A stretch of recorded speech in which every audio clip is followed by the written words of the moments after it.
This video is brought to you by Morehead-Rowan County Tourism. Nestled in the Daniel Boone National Forest and designated an official Kentucky trail town, there are over 100 miles of multi-use trails for any age and ability. Explore eastern Kentucky's landscape, heritage, and culture, and find your fun at Cave Run Lake. Art galleries, museums, a symphony orchestra, locally roasted coffee, and boutique shops await you. There's more to Morehead.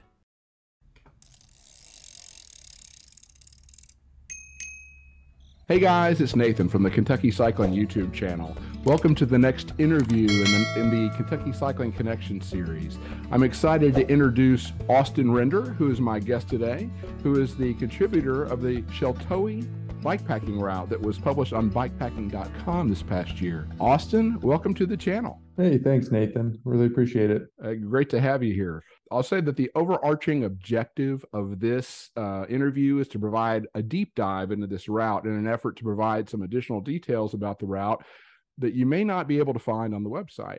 The obvious target audience here are those advanced bikepackers who are interested in tackling this very challenging route, but in one push or like as a through ride. But it also occurs to me that there may be other more intermediate bikepackers who may be interested in riding sections of the route, much in the same way that there are both through and section backpackers that seek to tackle the Sheltowee.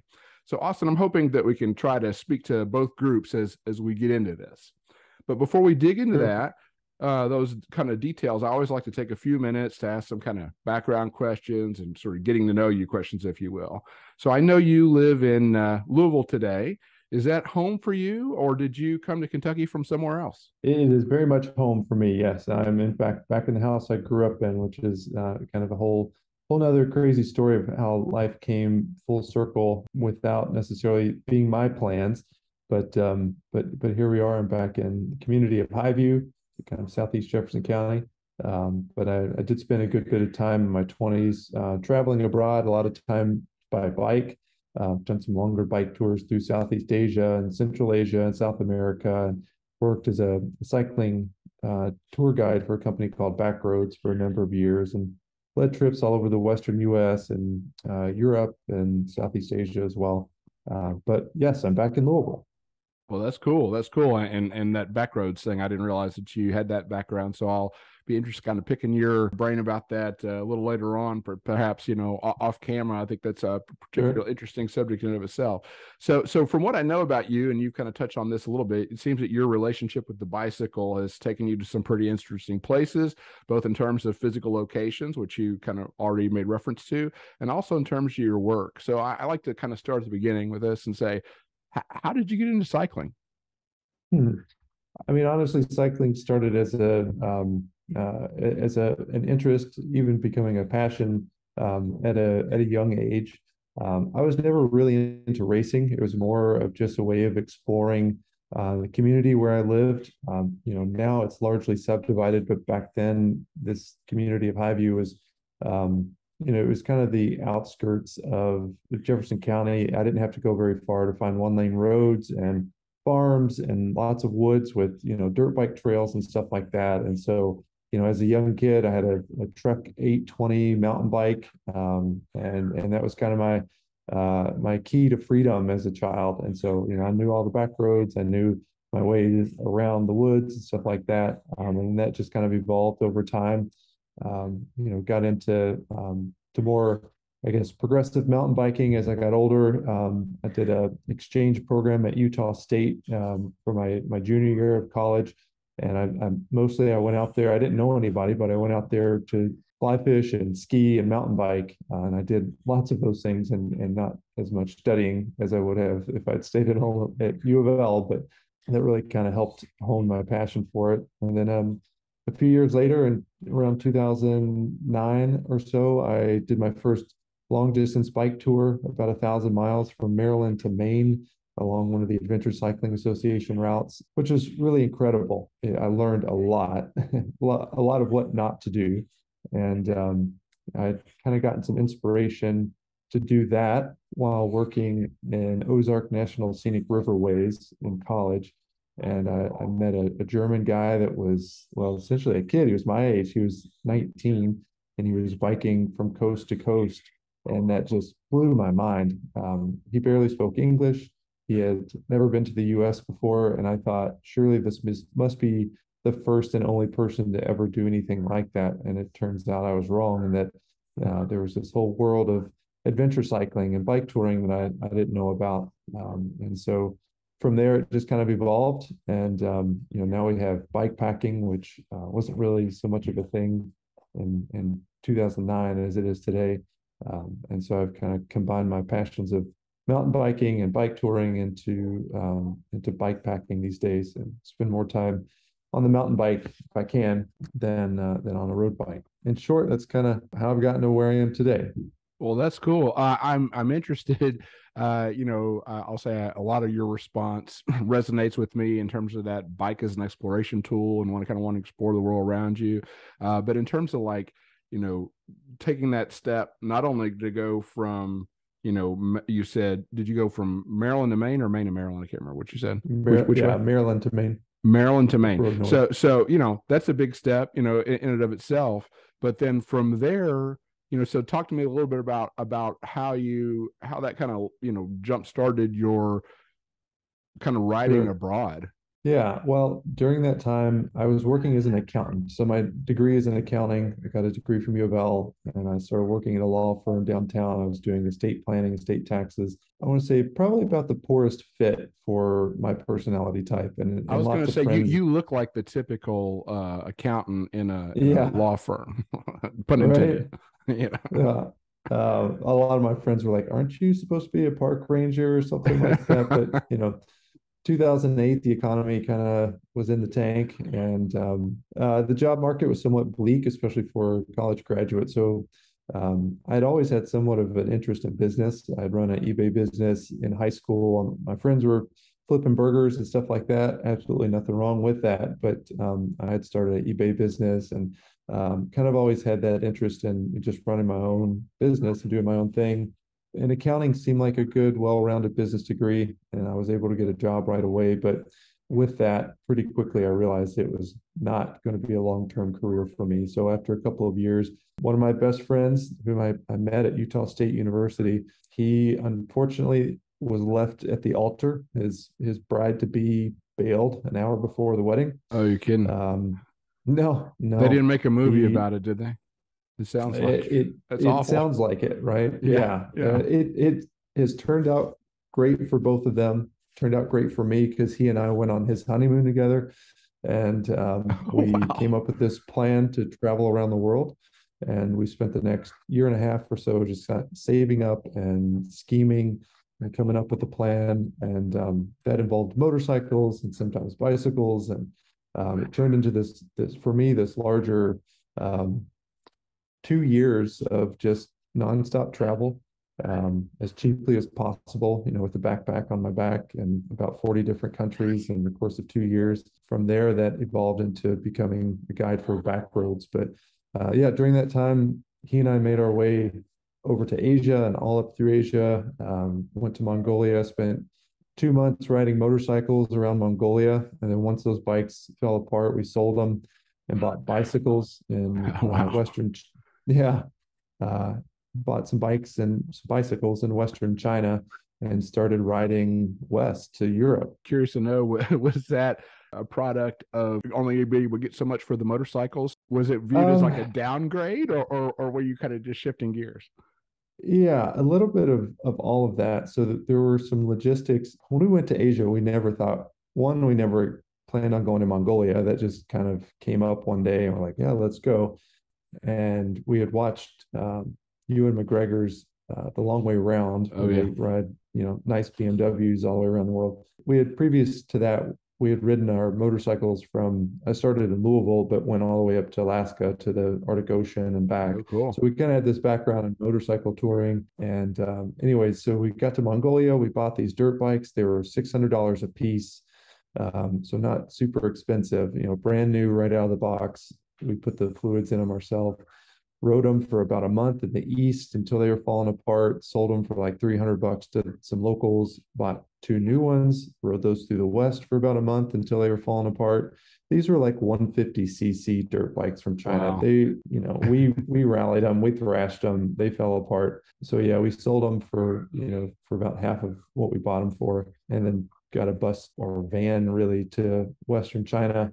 And, honestly, I don't really remember how we came up with the idea of biking to Europe, but a lot of it had to do with some of the logistics. It was harder as a foreigner to get a motor vehicle across borders, and so a bicycle just kind of seemed like I don't know about logical, but it seemed like a way to do it. What I did not plan was that 2 days into it, he would decide he'd had enough. So we were about a day's ride away from Kazakhstan, and he said, "Man, my knees are killing me. We've got at least 4 months of riding to go. We've been on the road for 13 months," and he's like, "I'm just not into this."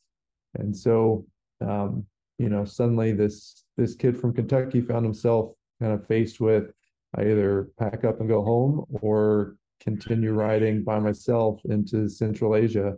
And so there on the side of the road, we just decided, all right, it's been a good run.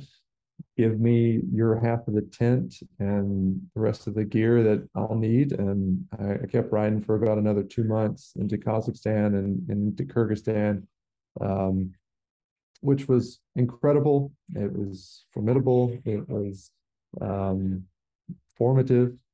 Um, it was mostly awesome. There were a few times where it was terrifying. And I realized, kind of had that moment of reckoning with like, man, no one knows where I'm at. I had no cell phone, I had no GPS device. My folks were just used to me checking in every few weeks, and they knew I was in the stands somewhere. And there was, a couple times where I was just like, I could easily disappear. Wow. And so, I kind of wised up a little bit anyways, and ended up instead of riding all the way to Europe, I did take a flight from Tbilisi, or sorry, from Bishkek, Kyrgyzstan to Tbilisi, Georgia, and met up with a British guy, a friend I'd made in China, and we biked across Georgia and then across Turkey together. And I finished there. He went on and finished going through Europe. I came back to the States for a little bit, for a few months, did some year-end accounting work just to pad my bank account a little bit more, and then headed to South America for about 6 months. Half of that time was spent bike touring or bike packing, however you want to call it, through Patagonia.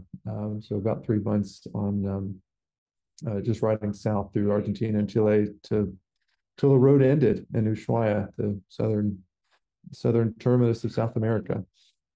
And that was with one of my good friends here in the States, Molly, who's now my business partner. We run the Bourbon Burn together. And another, again, awesome trip, very different from Central Asia. Wild, remote. There were times we were able to drink from streams without even filtering them. They were just like trickling down from glaciers, and yeah, it was unbelievable. I feel like there's Yeah. a documentary. Well, there could have been a documentary. Maybe you can, go back and have a movie made, about your adventures or something like that. Perhaps, yeah. Yeah, so what year was it when you finished your tour in South America? That was 2013. I Okay. happened to just run into an American woman in a little grocery store down in El Chaten, it's in Argentina. If you are familiar with the Patagonia label, those Yeah. mountains that make that backdrop there, that is the town of El Chaten that accesses those mountains. And so she saw our loaded touring bikes leaning up outside this little grocery store, and she struck up conversation, and she told me about this company that she works for where she leads bike tours all over the world. And the spring is in southern Utah, and then the summer for her is in Europe, and her winters are in Central and South America. And I was to the point where I just hit 2 years of traveling, and my bank account was dwindling, and I felt like I needed some more responsibility, but I wasn't quite ready to finish traveling. And so it was pretty competitive, but I got into back roads and pretty much went from South America to Salt Lake City to start training for that. And then I did another 3 years of biking and traveling via back roads, which was awesome. You know, aside from getting paid to ride my bike and just unbelievable places and staying in incredible hotels and chalets and stuff that, you know, just a few months before I was just living out of a tent basically. And now I was getting paid to stay in these, you know, 14th century ballets you know, Austria or whatever. It was such a crazy flip of my life, but still continuing to ride bikes in awesome places. And then of course the off time allowed for some further exploration on my own. So I got to do a lot of you know, just sometimes shorter bike tours, sometimes longer bike tours. You know, Southeast Asia was essentially kind of the end of the season. I had been leading trips in Vietnam and Cambodia. I knew I wouldn't have the season for backroads wouldn't be picking up again for a couple of months. So I bought a giant mountain bike in Siem Reap and started riding across Cambodia and into Laos and Vietnam, and kind of until I needed to catch a flight back home to pick up my season back in the States. So, but yeah, along that time, especially in Patagonia, Molly and I had a lot of time to think about what are we going to do when we get back to the real world. You know, she had left a career as a history teacher, and I had left a career as an accountant. And at some point, can't just keep riding our bikes. And we brainstormed, and you know, we saw what was happening back in Kentucky with bourbon tourism, and we wanted to combine that with bike touring. And so the idea, that kind of the impetus for the Bourbon Burn really began in Patagonia. And it took a number of different iterations before we finally brought it to life in 2017. But between me working for Backroads and Molly going into the bourbon tourism industry for a few years, we both kind of went our separate ways and learned that aspect of what we now do. And we kind of brought that together and created the Bourbon Burn in 2017. You know, we've grown it into a popular event that we host each year, and usually about 1,000 cyclists from all over the country. And Molly handles all of the kind of the bourbon festival side of it, and I handle all the bike tour side of it. And you know, in so many ways, that kind of brings us up to where we are today with the Bourbon Burn. And along the way, I've continued trying to bike pack as much as possible and kind of hone those skills, and have met some incredible and very accomplished bike packers along the way. And that's really cool. I appreciate you connecting all those dots, because that, you know, that's kind of like, well, how do you get from, you know, the kid who is exploring, you know, to the guy who went touring, you know, then to kind of learning the industry really as a guide, you know, which is giving you you know, you're kind of going, like you said, from the tent to, you know, these folks are paying, you know, big money for a more upscale, you know, experience, but still, you know, doing this thing, and then, you know, gaining that insight, then to kind of feeding you, you know, back to Kentucky. So I love all that that through line, you know, to connect the dots for us there. And you already talked about this, and I'm curious, just from a layman's perspective. So if I go out to the Burn, as you refer to it as, or sometimes it gets shortened to the Bourbon Burn, but I think it maybe was starting and branding as the Bourbon Country Burn. So you know, I assume all the above are correct, but tell me about, you know, that evolution. So your website, is it still bourbonCountryBurn.com? It is. And you know, we do it all ourselves, Molly and I. You know, we've had some folks help us along the way, but we are largely a team of two. Initially, yes, the event is, I guess, officially Bourbon Country Burn. People butcher that; they call it Bourbon County Burn, even if they are from I've heard like people say that. California. We've gotten all kinds of different iterations of that name. So we decided, okay, that's too long, too wordy.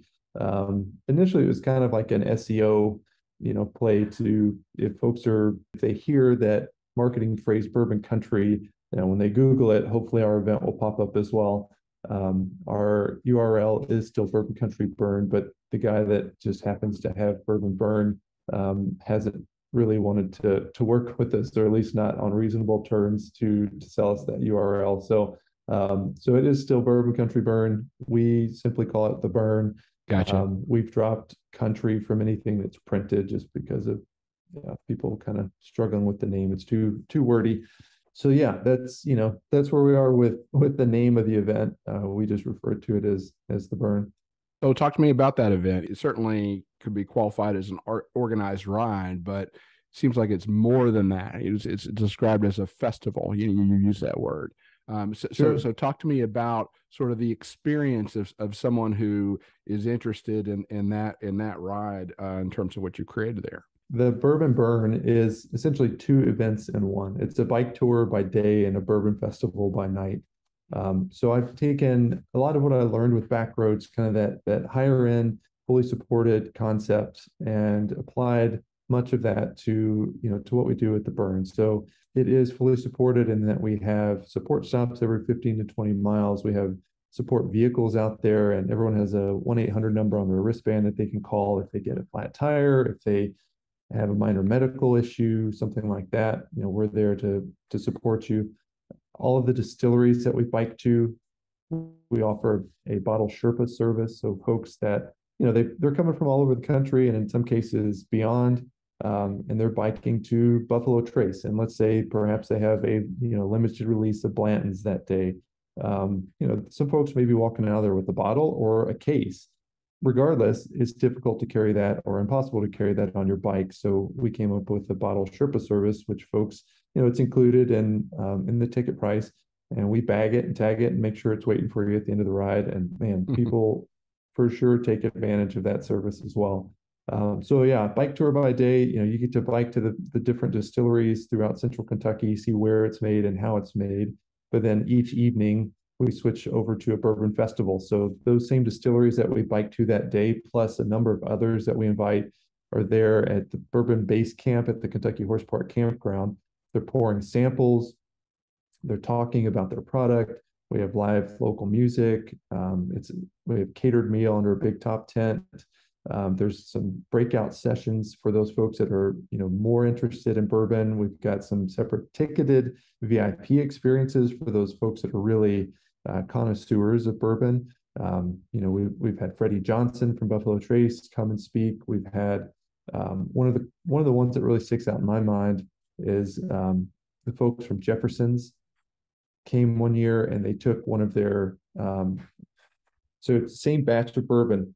One goes into a barrel that sits in a warehouse in Kentucky. The other goes on a barrel and then onto a barge that went down the Ohio, down the Mississippi, the Gulf of Mexico, and then they came up and around the Atlantic coast back to New York. And so, those came from the same batch, and then they sampled them side by side. And folks, I'm sure, are familiar with Jefferson's Ocean, and just these really cool experiences that folks can't necessarily get if they just go to the distillery on their own. We try to create as many of those as we can at the Burn. So it is a bike tour, it is a bourbon festival, but it's all about the experience combined that you couldn't get by just doing it on your own. Yeah, and you alluded to that you have people come from all over the country and sometimes beyond. I'm kind of making an assumption, a lot of times I think, if you're a local, you don't necessarily think about having this kind of experience, in your own backyard. You might you might go, across the country or whatnot. But I'm sort of assuming that the majority of your riders are from out of state. Is that a fair assumption? It is. Yeah, it is certainly. This experience definitely seems like sort of next level in terms of, it's not just a ride, you're really kind of providing an experience, like you said, that you couldn't get if you just pulled out a map and tried to go from one distillery to the next kind of thing. Exactly. Yeah. We try to say it's not just a ride, it's an experience. So that's what it's all about. Trying to create a great experience along the way, even the consideration that goes into support stops. I mean, some of them are simply like, hey, we need a support stop out here, and this park happens to be in the right spot. But sometimes it's like, man, we could do it over here, which might be a little bit easier logistically, or here's a spot with a great view of downtown Frankfort and you can see Buffalo Trace in the background. Things like that. We put a lot of thought and effort into everything that we do from the perspective of the rider's experience.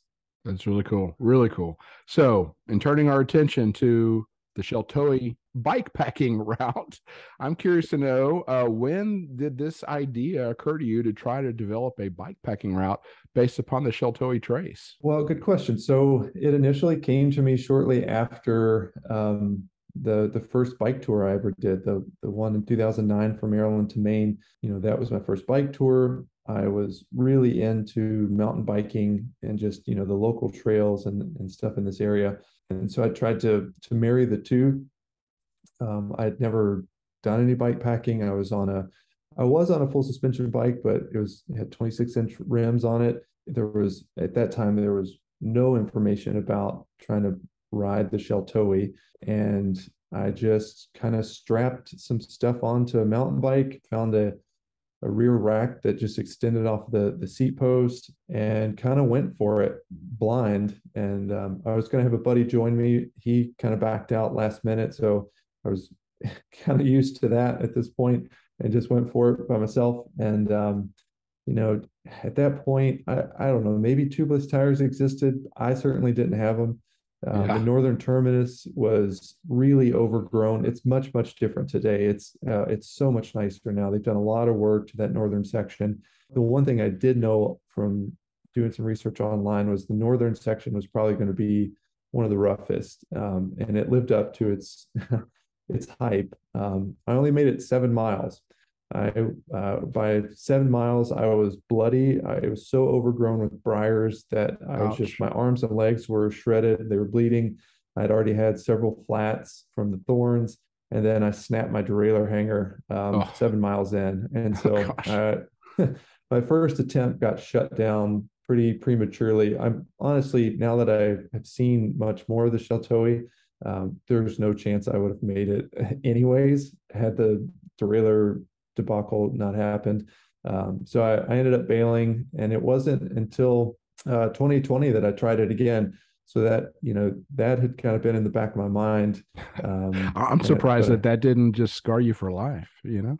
no, I like a challenge. I definitely like a challenge, and that one was incomplete. And honestly, it still is today. There's still some sections that I haven't ridden, and we can kind of get into more of that in a little bit. But there was definitely some unfinished business. So fast forward 2020, I had a lot of time in between to really hone the skills, and of course, technology's come a long way in the bike industry in a very short period of time. And 2020 was rough for everyone. For my family, COVID was just kind of some background noise. We had some personal tragedy where within 72 hours, my son was born. My dad was diagnosed with a rare brain disease and died about a month later. And that left us responsible for my mom, who she's entering advanced phases of frontotemporal dementia. Oh, So that all hit it's a lot. in early March. Any one of Yeah, those things would have been a big deal. yeah.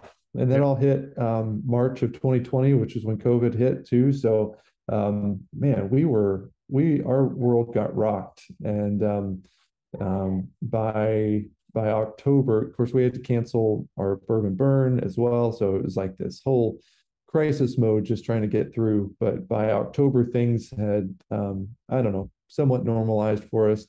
And I needed something, some challenge that would really push me. I love that feeling of finding that threshold and kind of pushing past it and Mm. being left with the barrel just empty. So I picked up my notes on the Sheltowee and did a bunch of planning and decided to give it another shot. Mother Nature kind of had another plan. There were some remnants from a hurricane that blew in. So on that attempt, I started from the south and rode north. And I made it to basically to Red River Gorge to Slade. I needed another day. I only had 5 days. That was kind of the agreement with my wife, who was staying at home with the 6-month-old and working. And so I came up short on that attempt. I had 4 days of rain, like hurricane rain, which just was rough. I mean, it Ouch. it really put a hamper on things. So yeah, so again, attempt number two was unfinished. So it was still kind of hanging there, but I had an incredible experience, and it just was inspired that Kentucky needed, needs a bikepacking route on the Sheltowee, some kind of, designated route with easy access to the information so that folks can go out there and experience it themselves without having to do, kind of the painstaking research that went into. And I can't take credit for all of it. I definitely leaned heavily on some prior experience from Josh Patton and his group of friends that attempted it a couple of years before I did, and a few other folks. Chrissy Deep, who is an adventure rider. She does a lot of adventure triathlons and that sort of thing. She's really familiar with that area. So there's a number of folks that really helped out tremendously in putting some of the information together. I was just the one that was able to kind of compile it and then have some connections there at bikepacking.com. So, shortly after that attempt in October of 2020, I pitched the idea to Joy Brown and Morehead Tourism that I could, I could get this group of riders together and we could shoot a documentary about the Sheltowee. And she had a similar vision for a number of years, she said. And, her challenge was just finding someone who could actually ride it and finding someone who could actually film it. And, essentially I said, if you're willing to support this, then I can find the right group of guys to film it and to ride it.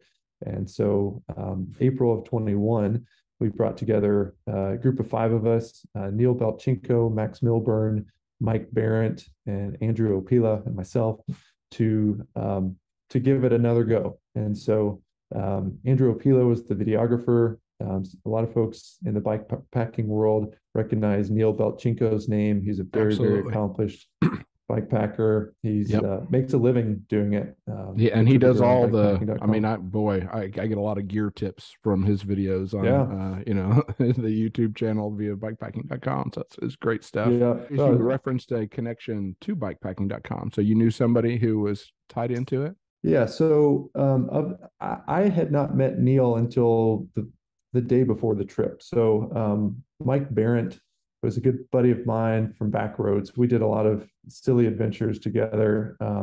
We did a century ride on 3-speed townie bikes, basically. When we lived in Jackson, Wyoming, and one day we were floating the river after a trip where we had a couple of beers, and we said, it's kind of my idea. This is how I think. The city of Jackson was testing out some of the rental bikes, like a bike share program, and you could rent them for free.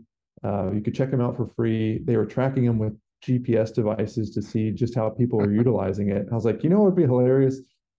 There's a local ride called Around the Block, and it's 108 miles or so. It goes up and over Teton Pass, and then up and over Swan Valley, and then up through the Palisades before coming back into Jackson. I was like, we should take the city bikes on Around the Block.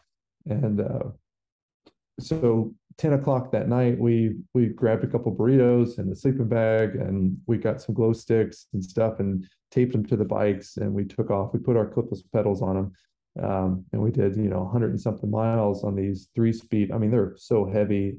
They actually have a drive shaft and not a chain. Anyways, we did silly stuff like that. So anyways, Mikey B, as we call him, he went to college with Neil. And so I reached out to Mikey about this Sheltowee program or Sheltowee idea. And he's like, I can totally get Neil on board with this. And it turns out that bikepacking.com was really looking to expand the routes in the Southeast. So this checked a few boxes there. There was little to no information about the Sheltowee out there. So it was kind of, in some ways, even though we weren't truly the first group to do it, it kind of felt like a first attempt in a lot of ways. So yeah, Neil was on board pretty quickly into it. And then Mikey also knew Andrew Opila, who is a very talented videographer, and he specializes in adventure photography and videography. So he was on board as well. And then the 5th member of the team, Max Milburn, who lives in Jackson, Wyoming, is another adventure buddy and an ultra racer as well. So very accomplished group of guys. I felt going into it like I was probably the weakest link.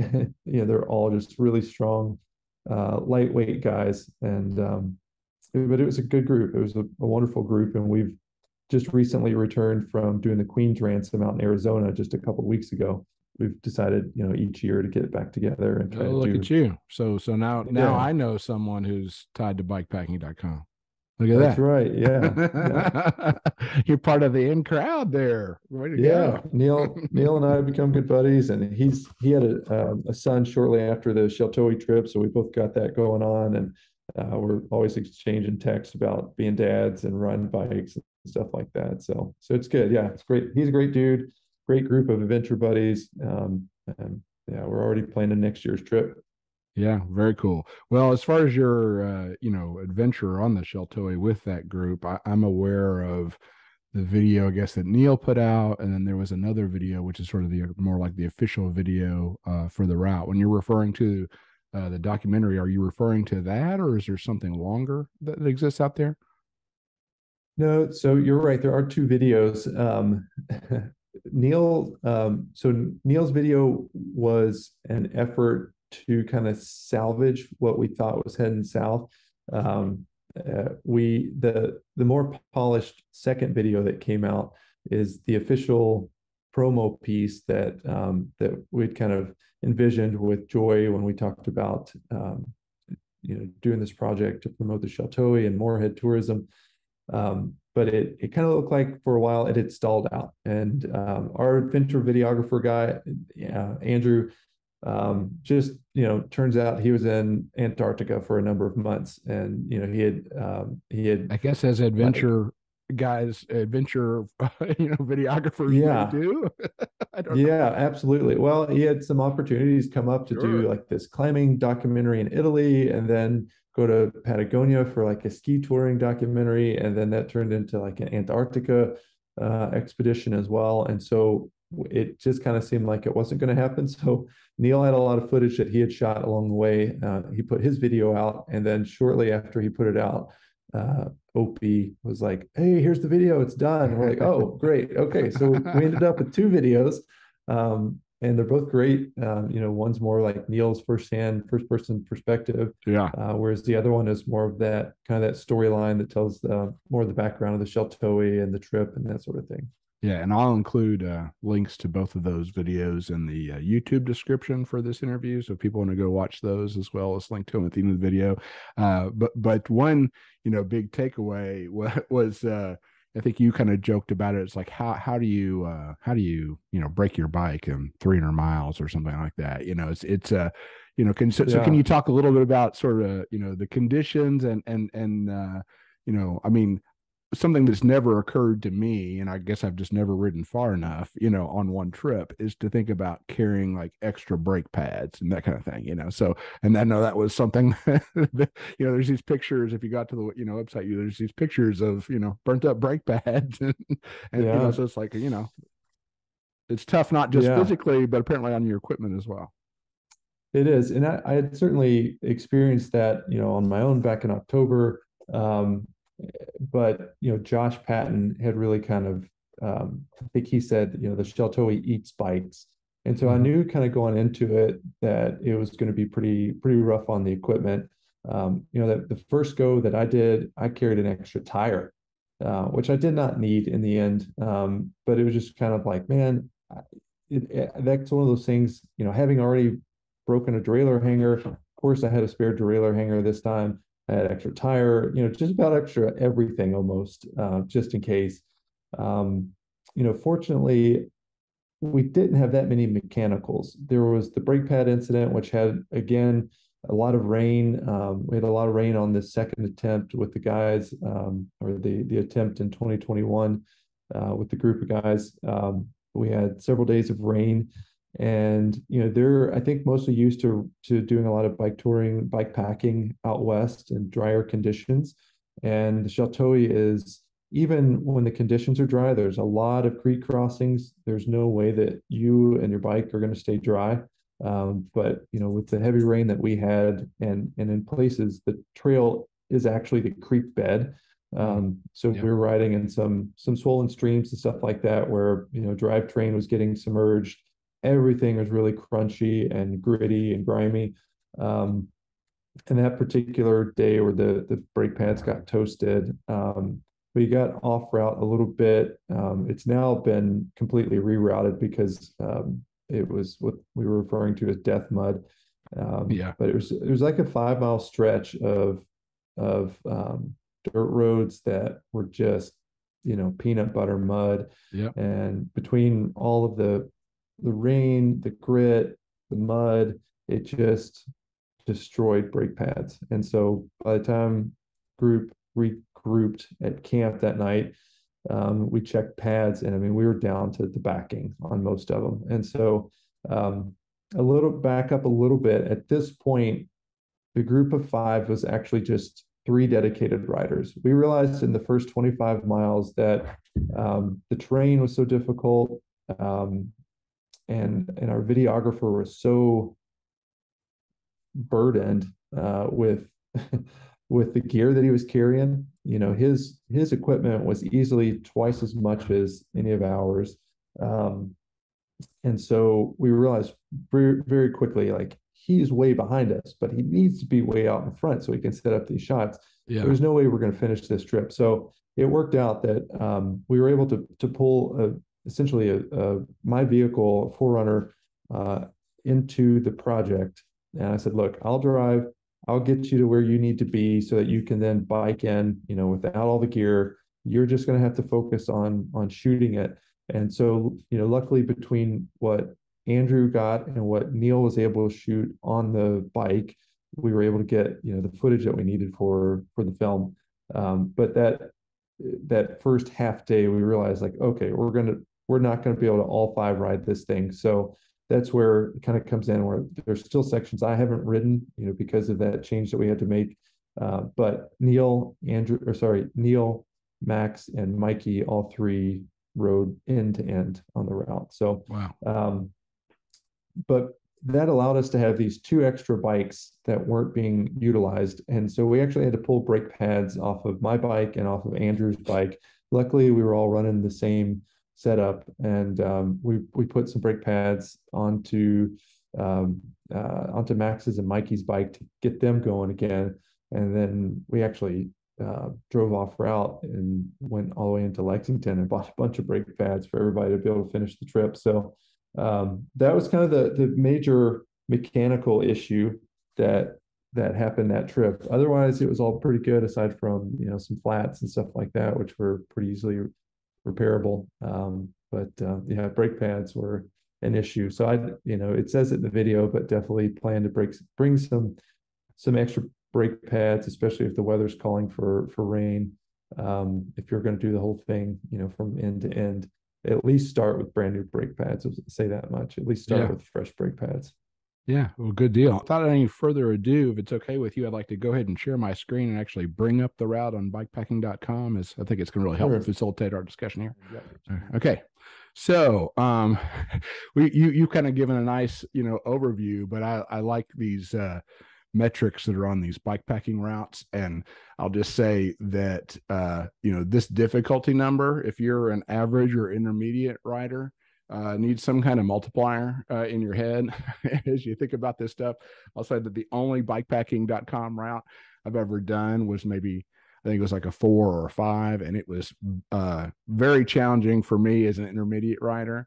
An 8 is like a very high number, and Neil, who is a very accomplished rider, made some reference in his video that this was one of the most difficult routes he's ever ridden. So don't look at this and think, oh yeah, 8, no problem. Very difficult route, very advanced. We've got this kind of overview here, which sort of paints the picture of the route as a 300-mile through bike trail in the Appalachian Mountains of Eastern Kentucky. And it follows the Sheltowee Trace National Recreation Trail as closely as possible, but obviously it doesn't stay on it the whole time. So can you kind of speak to why that is? Yeah, sure. So one of the challenges with creating this route was to create a bike legal bikepacking route. So there are a number of sections where bikes are not allowed on the Sheltowee Trace. One of the longest stretches being through Red River Gorge. It's unfortunate, but there are some longer sections of pavement where we just simply logistically there are no options for biking along the Sheltowee. So Red River Gorge is one of those areas. Clifty Wilderness is another one. Cumberland Falls State Park, you can't have bikes on the trails there. So, even though the Sheltowee goes into the park and essentially right up to the falls, we have to kind of veer out and around it. So there's a number of sections like that. Natural Bridge State Park is another one where bikes aren't allowed on the trail. I know that Josh Patton's group actually carried their bikes on their back and stuck Really? to the trail and went through there, which is, Wow. that's an option. It's like the Arizona Trail goes through the Grand Canyon, and you take the wheels off the bike and carry it on your back through the Grand Canyon. That's a We high level of dedication to finishing the exact trail. Yeah, yeah. And so we just opted to go around that section, For sure. and not tempt anyone. But so yeah, in short, those were the reasons. There's a few other sections in the national forest where it's closed to bikes, and my understanding is it's just kind of the trail perhaps too rugged and too exposed for bikes. So that was the challenge, was piecing together the sections that are open to bikes with some other, safe scenic reroutes. Yeah. So basically, you followed it as closely as possible to be legal, if you will. And then Exactly. you've got this 7 days. I'm assuming for the advanced rider, the recommendation is that they should be able to complete it in 7 days. Is that fair? I mean, if I tried it, I'd be out there a few weeks, I'm guessing. Yeah, it is a hiking trail first and a bikepacking route second for sure. We thought that doing roughly 50 miles a day over the course of 6 days would leave us like ample time, for shooting a documentary, shooting this video piece along the way. And instead, we found ourselves riding from sun up to sundown, and not having a lot of time to really set up and do the video perhaps like we originally had planned. So yeah, don't be deceived by the mileage, especially on the sections where there's a lot of single track. It's tough riding. It's really technical. There's a lot of roots, a lot of rocks. It's pretty slow going. And so we felt like trying to do it in 6 days is quite a push. And I think seven is a better number. The more time you have, perhaps the better. Sure. Yeah. So, I like, that you've used the word attempt, several times in this video. So, it's, I think it's that kind of challenge. And I'm sure that people think about other trails like the Colorado Trail, just an example, is that, in that kind of same vein, is like, I'm setting out to do this thing. I hope to complete it, but it may not work out, and that's kind of the mentality, that I think, this level of adventure, seems to dictate. But Yeah. you ended up with a route that has 46% single track, 65% of the entire route is listed as unpaved. So does that mean that the 35% of the route is on the road? Is that a fair assessment? Is that kind of Yes, that's correct. So there are okay? some long stretches of pavement. Some of that there's actually a long stretch that is paved and is also the Sheltowee. That is just part of the Sheltowee Trace itself. There's about I think close to 20-mile stretch that's actually even the hikers have to walk on pavement for Okay, now. just follows the road. Yeah, it does. Okay. There's a section there that south of Heidelberg where there's just it's all private land and there was no way to connect it. So, but the rest of it, the rest of the pavement is accounted for by those reroutes that we had to do. And, it's unfortunate that trails south of Cave Run Lake Dam on kind of the west side of the lake are closed to bikes. So that's one of the first long stretches of pavement that you encounter. Let's see, that ends up being about, it's like 23 miles of pavement there just to kind of get around the west side of Cave Run Lake. And then there's a few other kind of stretches like that. But the further south you head on the route, the less pavement you see. By the time you get to like around the halfway point or less, around mile 120 is where it really starts changing to mostly unpaved with just some shorter sections of pavement. Okay. And then you got, plenty of climbing here, 23,800 feet over 300 miles. And I always love these metrics, the rideable time, 95%. My question goes to by whom? Right. Yeah. You know, It's so subjective. To my knowledge, I've spoken to one other group of guys that have done the Sheltowee, and he said he would maybe adjust that number to more like 85. Yeah, it's really subjective. There's definitely a lot of hike a bike. There's no two ways around it, regardless of how good of a rider you are. There are some sections where you absolutely have to hike a bike, and sometimes it's more like scramble with a bike. Sure. There's a few sections where there's some boulders and stuff where you're like, I'm kind of climbing with the bike. But there's just a lot of just really rocky stuff. Like I said, it's a hiking trail first and a biking trail second. Yeah. And then they ended up with this difficulty overall rating of 8. I remember when you were talking about this route when we met a couple of years ago at the Bicycle and Bikeways Commission annual meeting. You I think I'd mentioned at that point in time that they were talking about it potentially being a 9, and I know there's like different, they talk about their how they go through, they'll look at 3 different aspects in terms of that overall rating. But do you have any insight into how they ended up with the overall rating of 8 as opposed to a number that's higher? I think 9 would have maybe scared everyone away from doing it, perhaps. When we were out there riding it, I do recall Neil saying like, man, this is probably like close to a 9 out of 10. We've made some changes to avoid like that death mud section. We've added some nicer flowy single track sections to the last 15, 20 miles. So we've done a few things that have kind of smoothed it out a little bit. I think the 8's a pretty good justification. It is pretty subjective. It's very subjective. We just did the Queen's Ransom a few weeks ago. That's labeled an 8 out of 10. But I'll say, yes, there were some really difficult sections on it, but that 250 miles of the Queen's Ransom versus this 300 miles of the Sheltowee mile for mile is a lot more difficult. So they're both 8s, but the 8 that we did out in Arizona was a lot easier than the 8 that we did in Eastern Kentucky. I guess it's all relative too, right? So sure. I mean, any kind of trail ratings, I think okay, I mean, even the way I think about like mountain bike trails in terms of beginner, intermediate, and advanced is, you kind of have to adjust your thinking, kind of depending on where you are. It's all kind of relative. Sure. So absolutely. So I thought what we could do, and there's some great shots, and of course, anybody who's thinking about doing this route needs to really, I encourage you to look through and study. But the just the beauty that you guys encounter out here. I mean, I'm tempted just to I'll just hit a couple of these.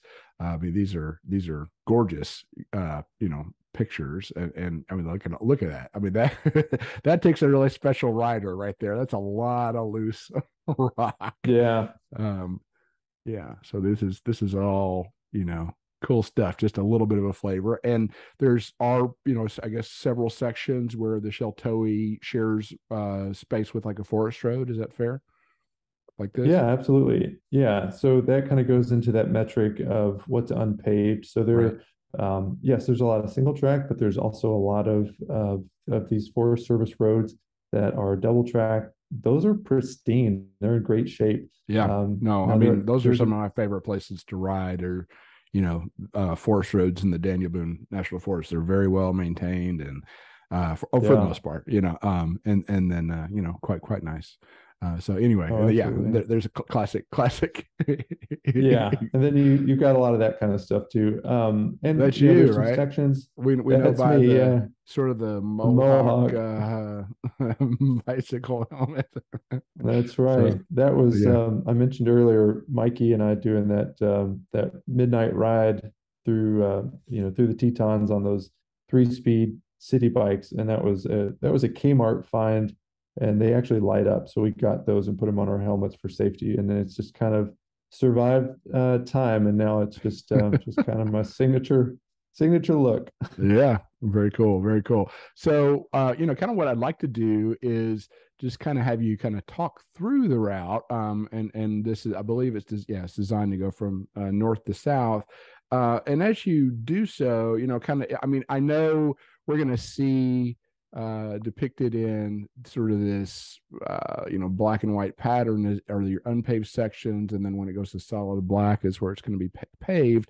But if you can kind of talk it through in sections, and not just think about the person who's setting out to do this as a through ride, but potentially any perhaps less advanced riders. We'll call them intermediate riders, because I don't think anybody who's a beginner would be in the right mind to begin to even attempt section rides of this.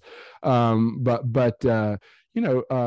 maybe what you recall, if there's a particular section that you think is more rideable, or perhaps on the opposite end of the spectrum, far less rideable, maybe you could speak to that as well. Honestly, I think that my favorite two sections would be essentially the first and the last. So the first 36 miles from the northern terminus all the way down to Morehead, and then down to Cave Run Lake Dam. It's such a great start. But it's not entirely indicative of what's to come.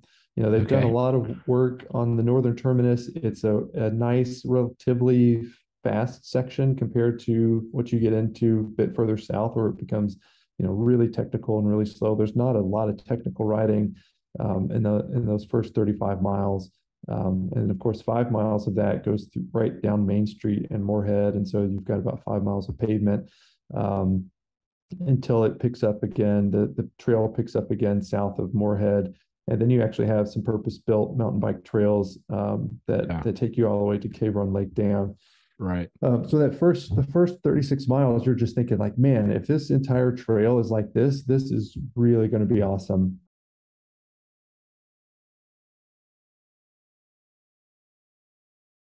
It's one of my favorite sections. Well, awesome. Let me ask you. So I believe that from here, basically down to where it meets up with that little short section of the road, is single track. Is that fair? And then yes. I just kind of look at, and I'm asking this for very personal reasons. I'm interested in doing some section riding myself, and so I've kind of looked at this, and it looks like to me, and this is where I don't know, there's a forest road that goes through here. Does the forest road, is that the Sheltowee, or is the Sheltowee kind of right alongside the forest road at this point? It's a little bit of both. So there's definitely some stretches there where the route is following the Forest Service road, but then it will kind of like dip into the woods for a bit and pop back out. But then the last stretch into Morehead is single track. So yeah, make no mistake, this is definitely a route that needs to be ridden on a mountain bike, not a gravel bike. Yes, there are stretches of gravel, and yes, there are stretches of pavement. There is not one perfect bike, but you would be really mistaken to set out on anything less than a mountain bike. Good advice. Appreciate that. All right. And so you mentioned, kind of coming into downtown Morehead here, and you said that there's plenty of places to eat, and I guess you have kind of to make your way. So this is sort of the backside of this is labeled as Lockagee Mountain. And this is like Clack. I don't know. This is the West Clack Mountain Forest Road, or maybe I don't know. But you meet up with that purpose-built section of the Sheltowee where the fingers are. So it's like right. Really enjoyable. Mountain biking, not unchallenging, but definitely purpose-built.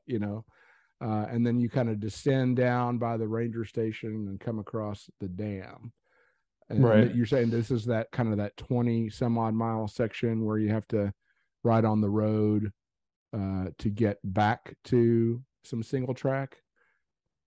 Yeah, unfortunately, as of today, there's not really a legal way around it. The trails on that west side of the lake, kind of south of the dam there, are not open to mountain bikes. So this was our solution to getting around it. It's not ideal, but it is what it is, at least for now. So yeah, you've got about 23 miles or so of pavement until you get just kind of outside of Frenchburg. You pick up a little bit of gravel, back to pavement south of Mariba, and then things start to kind of get a little more interesting, starting to pick up some more gravel roads through there. It's not really until about mile 117 that okay, so even further south, like south of Beattyville, between Heidelberg and McKee. And I'm kind of switching back and forth between my screen and your screen. So there's Heidelberg right in the middle. So yeah, there you go. Just right in there Yeah. is where you pick up that trail again, and Okay. So really so north of this there. section, is you mentioned gravel road. Is this pretty much uh pavement and gravel until you get back to here? Or you No, said there's a little there's definitely section that, some stretches of trail, and okay. sometimes even even some of the gravel stuff is there are some sections where it is shared with OHVs, and Okay. so yes, technically it's double track, but it'll be like really rutted out and Yeah. muddy and stuff like that. So it might as Yep. well be single track. Yeah. Um, but yeah, that stretch from Heidelberg, just north of Heidelberg, like from Lago Linda down to mile 117. That's all Okay. pavement, and that's that section I was talking about, the long pavement section that even the Okay. hikers have to walk along. So, but then around 117 is where you get back into the forest, and it starts to get interesting again. A lot of single track through there, also a lot of gravel as well. But some of the single track around Turkey Foot Yeah. and such, there's a lot of, at least when we were there were a lot of trees down. And so they were spaced out in such a way that, like, sooner got back on the bike that you were having to get off the bike. So it was pretty slow going, honestly, in need of a lot of repair. But I think that section of trail maybe doesn't get a lot of use, at least, especially by bikes. So I don't know if and when that will ever change. Um, Did you but guys yeah, you stay at still. S Tree Campground or? We did not. We Okay. we ended up going all the way to McKee Okay. that day, and let's see, in McKee, it was kind of I love the section of trail just north of McKee. You have this rocky descent that it definitely is more fun on a full suspension bike, but that's where you get a lot of really loose, big rocks that you're kind of just bombing down. We went into McKee to get some food and such, and it was getting late in the day. A local told us about a spot that we could stay. I don't really understand it, but there's like an old Western, like ghost town facade. I mean, it really is just like, I mean, it was built not that long ago. It just looks like something out of like a theater production. But there's kind of like these storefronts and kind of like a boardwalk, and we ended up just camping on that, and we're like, this is odd. Um, it did not make it as a point on the route. I don't know exactly whether we were on private or public, but we were told we could do it, and it was getting late, so we went for it. Sure. My suggestion would probably be, if you were rolling in, either stay in S Tree or Turkey Foot, or just find a spot Yeah. So here's off of the Turkey trail Foot, somewhere. little lodge, and then Estrie. Yeah. I did a very short, relative to what you're doing, a very short section ride through here and found wide variety in terms of the quality of the trail. You'd go from Yeah, deeply rutted out, stuff from ATV usage, to basically getting to where it was very maintained, and even like some pavers down and things like that, much more yeah, yeah. rideable and presents more like a mountain bike trail. Yeah, it's definitely a mixed bag through this section here. It's hard to say like, oh, it's all this or that, but a lot of kind of varying terrain and conditions through that section. Do you descend from Estrie like down by this like horse? There's like a sort of a notorious really washed out road. Yes, yeah, and it's in pretty good shape, most of it. Good. That's where some of the deeper creek crossings were at as well, as we were kind of the trail goes back and forth over Horse Lick Creek a couple of times. But one of those pictures that you showed, it was a picture of me crossing it, and it was, it's my drivetrain is submerged, and that was that was April. We had some rain. It wasn't flooded necessarily, but if you're riding in a time where you got a ton of rain, some of these creek crossings might be even more, Yeah. So certainly maybe more this route challenging. overall it's probably harder in the spring than say the late summer or early fall just because of the water. Would you Yeah, say? yeah, for sure. I kind of like that section though. I mean, it is shared with horses, and but overall, that section of trail that parallels Horse Lick Creek is in pretty good shape. And then we hit the Rock Castle River, and there's a bit of pavement there. Okay. And Very scenic, before we're riding along Rock Castle River. it is, yeah, it is very scenic. It's a really pretty stretch. Let's see, we're getting down now towards eventually down to Camp Wildcat, and so there's some Oh yeah. really nice gravel roads, Mm-hmm. kind of on each side, north and south of Wildcat. That makes some pretty easy, quick going miles through there. Let's see. Then we get down to I-75. You highlighted in the highlights there. I guess I don't know who did the write up. I guess it was Neil maybe, but made mention of the 49er truck stop as kind of being a memorable place there. It is, yeah. I mean, it's a great slice of kind of like Southeast Kentucky culture. It's just a no frills truck stop, but they've got it's a greasy spoon diner kind of place, homemade pies and ice cream to go with it. So there's not a ton of places to refuel along this route.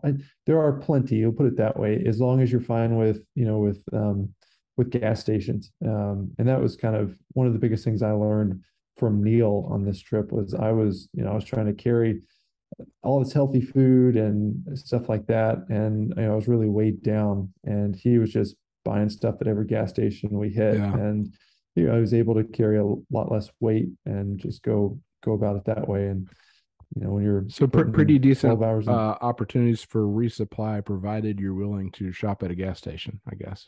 Yeah, for sure. I mean, I had actually shipped a resupply box ahead to Cumberland Falls, but it's absolutely not necessary. Like I said, as long as you're willing to just resupply at truck stops, gas stations along the way. I did want to ask you about this section because I know this is another section I've kind of looked at. I think in the descriptor, Neil referred to it as like some unpavement is what he kind of talked about up here behind the 49er truck stop. And my understanding is that this is an area that used to be open for like ATV traffic, but then has since, I guess the state has kind of shut that down. And so I don't, I'm curious as to what's back there. I've not ridden that section. Could you speak to what you found, or did you get to ride this section? Yeah, I've ridden this section both directions, and it's pretty cool. There's a few sections through there. Like you said, it did used to be open to OHVs. It's now very much not. Like there's these really huge concrete, I guess, bollards that that a vehicle can't get through or around. They've put a lot of effort into keeping folks out of there on motorized vehicles. But there's some sandstone outcroppings in that area that are kind of reminiscent of southern Utah. Some stuff where it's like really steep. You're either like rolling down it or trying to like pump up it, which is easier said than done when you've got a loaded bikepacking rig. But it was kind of surprising. It doesn't last very long, but it's one of the few sections on this trail where you're actually riding some slick rock sandstone of sorts. Yeah, cool. And that's there, yeah, kind of just south of the 49er, and you're following those old OHV trails, which are kind of double track, but kind of rough in places, and then it picks up. Pardon my ignorance, I keep saying ATV and you say OHV. What does OHV stand for? Do you know? Same, but different. Yeah. So OHV is off-highway vehicles. I think that's kind of like the official Forest Service name for that kind of stuff. So it could be a souped-up Jeep that may or may not be, road legal, or it could be your ATV. I think so big, more encompassing than just ATVs, which are small. Okay. Yeah, I really like this section kind of south of 75, south of the 49er truck stop. That's where it really starts to get kind of even more wild and remote. Less and less sections of pavement through here. And there's definitely a lot of chunky technical riding on the single track through this area. And it's somewhat slow going really until you get down to Laurel River Lake, and of course Laurel River Lake has some great mountain bike trails. So once you cross 192, it goes from being, this kind of this back Okay. and forth between gravel and really difficult single track, and suddenly you hit this really fast, flowy, fun single track along, Yeah. This, of course, is along purpose, Little River Lake. purpose built. Yeah, Again. So, yeah. Um, couple little sections. I guess it's relatively short, but it's like you guys are probably over before it, kind of thing. South of here is kind of where we start getting into some of the sections where um, I think the terrain just doesn't allow for riding bikes on the Sheltowee. But Okay. you get this nice, buffed out single track along Laurel River Lake. Yeah. Great marina to refuel on. I would definitely make sure the hours and seasonality of when it's open. There's a great campground there at Holly Bay. They have warm showers too if you're in need of a shower. Then once you hit the dam, and this section of the Sheltowee is notoriously rugged. Once you cross the highway, kind of southwest of the dam at Laurel River Lake, it gets really chunky. It gets really rocky and pretty technical. Down along the Cumberland River, it's definitely some slow going through there. There's a lot of hike a bike. We had been through kind of shortly after a flood too, and so there's just a lot of flood debris and mud, or just kind of like deep sand that had been deposited during the flood. So that was really slow going. And then we have to we depart from the Sheltowee and head up Bark Creek Camp, and Okay. there's some serious hike a bike through there. Yeah. It's beautiful, but it's a I've really hiked that, and tumbly. that's a pretty Yeah, rigorous hike. So on yeah, the bike would be something else.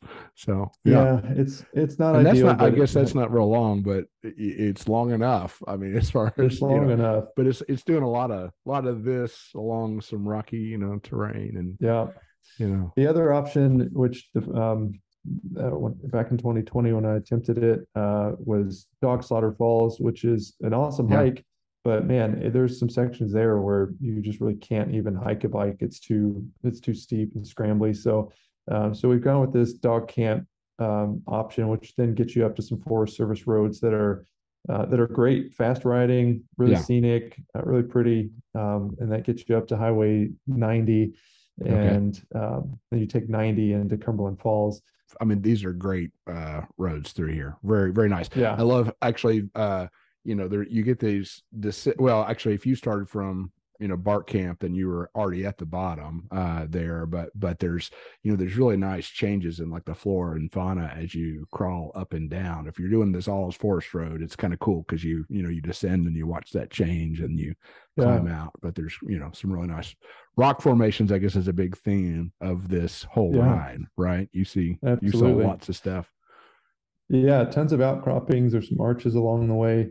I like this section here just before you get to Cumberland Falls. I like that section of Forest Service Road a lot. There's some really Yeah. cool um, bluffs and outcroppings along there. All right. And so then you took 90 all the way into Cumberland Falls State Cumberland Park Falls, yeah, if we spent the and night beyond. there, Okay. yeah, you've got a bit of pavement. Again, bikes aren't allowed on the trails in Cumberland Falls State Park. So even though the Sheltowee passed us through there, we had to take pavement to get around it.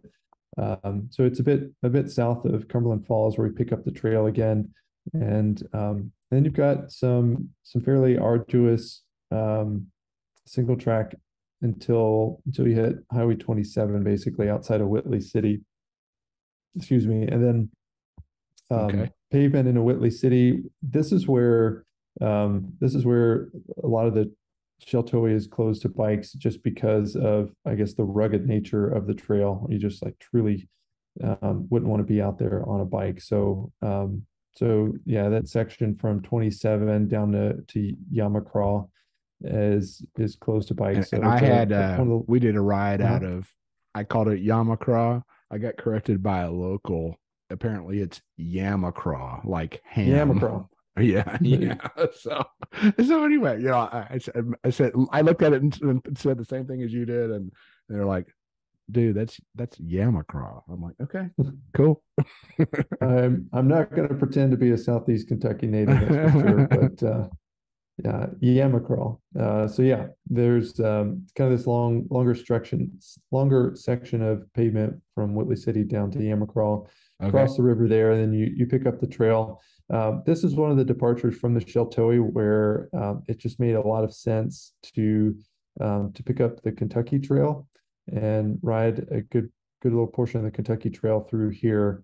And that's it's a mountain bike trail essentially, and one of the nicer sections, I think, through this kind of southern portion of the route until we get down into, now we're getting down into Big South Fork. Yeah. And the trails through here really kind of vary. There's some sections that are pretty rideable, some sections that are not. This is where you get into some of those really steep, narrow staircases where you kind of have to put the bike on your back and hoof it up and down. And then kind of further south you get, the closer you get to the river, you can get into some really sandy stuff. It also gets shared with horses, and just depending on the conditions can be kind of slow. But again, this thing, it really undulates between gravel and single track, and then kind of everything in between. So there's sections in here of some gravel, and then there's sections of single track, and some of it's really slow going and some of it's fairly quick. But once you get closer to Bandy Camp, kind of that southern terminus, you're rewarded with kind of like the last 12 miles or so, which we've recently added. And those are purpose-built mountain bike trails. This is that IMBA trail that's down there, It is, yeah, the Grand Gap Loop. This all looks familiar. I've not ridden it, but I've looked at it on a map. But all in this section, I guess, is that correct to say? It's kind of the correct. Yeah, exactly. So it doesn't show that it connects on this map, but there is a way to cut all of that off and just ride a gravel section if you wanted to shorten it, which I've done in the past, and I didn't know any better, but now we've added this Grand Gap Loop onto it, partly because we were like so close to hitting 300 that I was like, man, I really want to hit that 300 mark. Yeah. But I've had riders tell me that these are some of the funnest miles, and they're like, man, I know the notes say that you can skip it by taking that gravel road. You can take Duncan Hollow Road into the campground if you want, but they're like, don't do it, don't skip it. They're like, this was our favorite section, and we're really glad that it's added onto it. So folks that have ridden it, even though it comes as the last like 12 miles or so of the route, they really speak highly of it and like it a lot. So cool. So kind of in summary and kind of a recap, so you said a little bit about this at the beginning. So which sections are the most rideable? Let's start with that. So you said the first section basically down to Morehead, or maybe even on over to the ranger station. Yeah, all the way down to Cave Run Lake Dam. So that I'd say is the most rideable. If we're filtering out, the pavement sections, and just kind of optimizing on unpaved, then that first section from northern terminus down to Cave Run Lake Dam, I think is one of the most enjoyable. Let's see, that last section from that includes that IMBA trail. The IMBA Trail, the Kentucky Trail. So really you could say from Yamacraw all the way down to Bandy Camp, I think is my other top like kind of favorite section there. Cool. Obviously Holly Bay, the Laurel Creek Lake Trail system is great. It doesn't last very long, and then you're getting into the stuff, the really challenging hike a bike and stuff like that south of there. But I think that's one of the prettier sections as well. And then on the opposite end of the spectrum, which would you say which stay with you as like the hardest sections that you rode? Yeah. Probably some of the sections between Turkey Foot and S Camp, and a lot of that was just because of so many trees that were down. that, Okay. it was So pretty more of a slow maintenance going. issue. Yeah, yeah. And then some of the stuff kind of southwest of McKee Yeah. was in pretty rough shape. It was really muddy when we were going through there, and there's sections that are really rutted out as well. So yeah, I'd say those are probably some of the more difficult. Okay. I guess as far as most difficult, it would probably be south of Laurel River Lake, and Okay. then coming up Well, that's Clark interesting. Creek. So you get some stark contrast, huh? You go from some of the Yeah, most rideable to some of the least rideable. yeah, exactly. Yeah. Yeah. Yeah. Wow. Okay. Well, cool. I'm gonna stop sharing my screen. And are there any stories that from your time on the trail that were particularly memorable? Yeah, what I thought was really cool with this group of guys, we had guys coming from Colorado, Wyoming, Vermont, Arizona. Um, Most of them had never been to Kentucky, especially, southeastern Kentucky. And they really kind of had their eyes open to not only the beautiful and rugged terrain, but some of the culture of the area as well, for better for worse. The hospitality was off the charts. Folks were always warm and welcoming and curious about what we were doing. And there's always that stigma in people's minds about what Appalachia might be like, and yada yada. Thinking about deliverance and stuff like that. And it's kind of the furthest thing from true. And we had a lot of folks that were just would give you the shirt off their back, and I think some of the guys were kind of taken aback by that. But of course, then there's that stark, bleak reality of some of the economic challenges of Eastern Sure. Kentucky as well, that kind of slap you in the face while you're out there, doing an activity that is pretty privileged, right? I mean, Right. you gotta have the time to do it. You gotta have the resources for the gear, everything that goes into it. And so you're kind of reminded of that along the way. So lots to think about, for sure. But I wish I had a great story, kind of anecdote that comes to mind. I think so much of it we were just like head down and pedaling and trying to get from point A to point B, that it didn't leave a lot of time for much else. It was that type 2 fun where in the moment it's really challenging and it kind of sucks, but looking back you're like, man, that was awesome. And I do plan to do it again with a slightly different setup. And I feel like my fourth attempt hopefully will be a successful one from top to bottom without any issues. I guess if I could speak to equipment real quickly, I've Sure. said before, like, there's no perfect bike setup for this. When we attempted it back in 2021, we had I was on a trail bike with like 130, 140 travel on it. We had a short travel full suspension. There was a stunt jumper. That was what the camera guy was on, so it ended up being not really utilized during the trip. And then we had a hardtail, and the hardtail I think came out on top.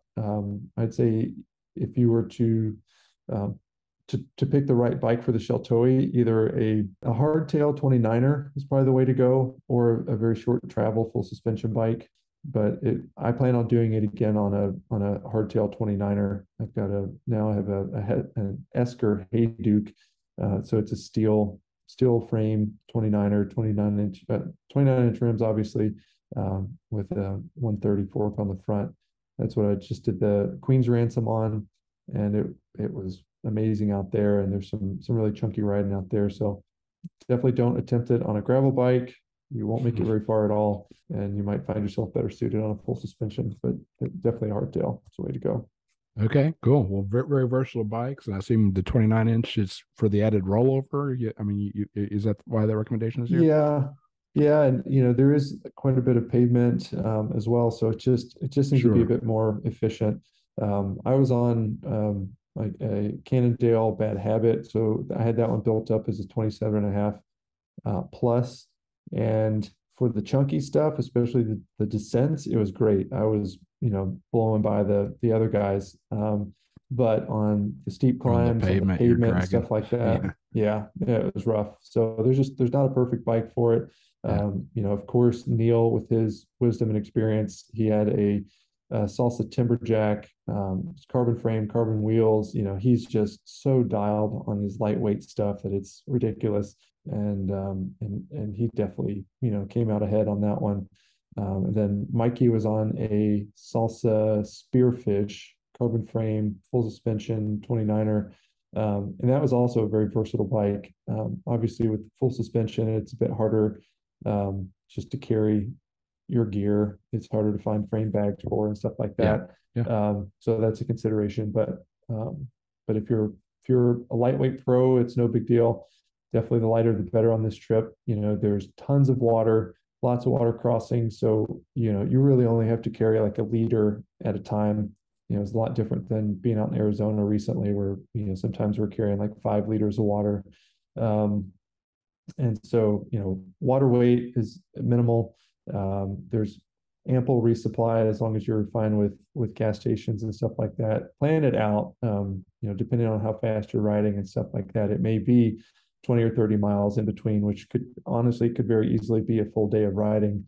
Don't be deceived on how difficult the terrain is. 1 mile in the Sheltowee is maybe like 10 miles of somewhere else perhaps. But keep that in mind. Well, cool. Lots of great advice from and thank you on behalf of cyclists, not just in Kentucky and beyond. Thank you for your work on this. I think it's awesome to have a bikepacking.com route that I know we had the no business loop, but that's kind of like, way down, just in that little Big South Fork section. So it's not technically the first route to emerge with any kind of Kentucky miles, but this is predominantly a Kentucky route. You get a little bit of finish there in Tennessee, but really, really awesome contribution to the cycling world.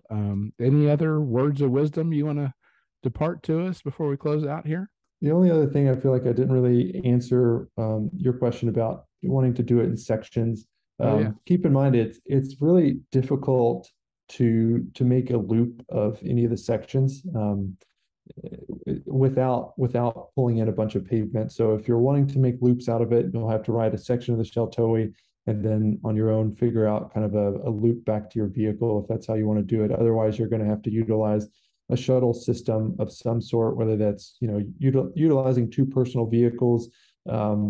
I'll put a plug in for the Sheltowee Trace Association. Those folks are wonderful trail stewards. They were very instrumental in supporting this endeavor. They do offer shuttles. They have their trail angels who are oftentimes willing to shuttle folks. Definitely, if you take them up on that, make a nice donation to the Sheltowee Trace Association.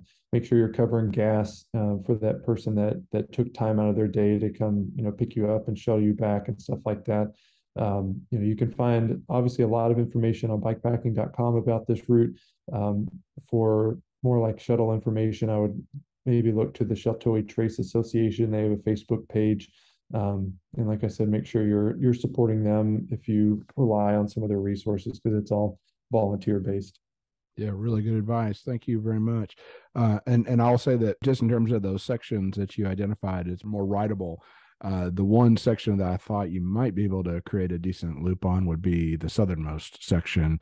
There actually is a fair amount of gravel forest roads that you could potentially loop back to Yamacraw, via that one. So there may be something in there, and you could potentially borrow from the no business loop, or maybe even just look at sections in there as well.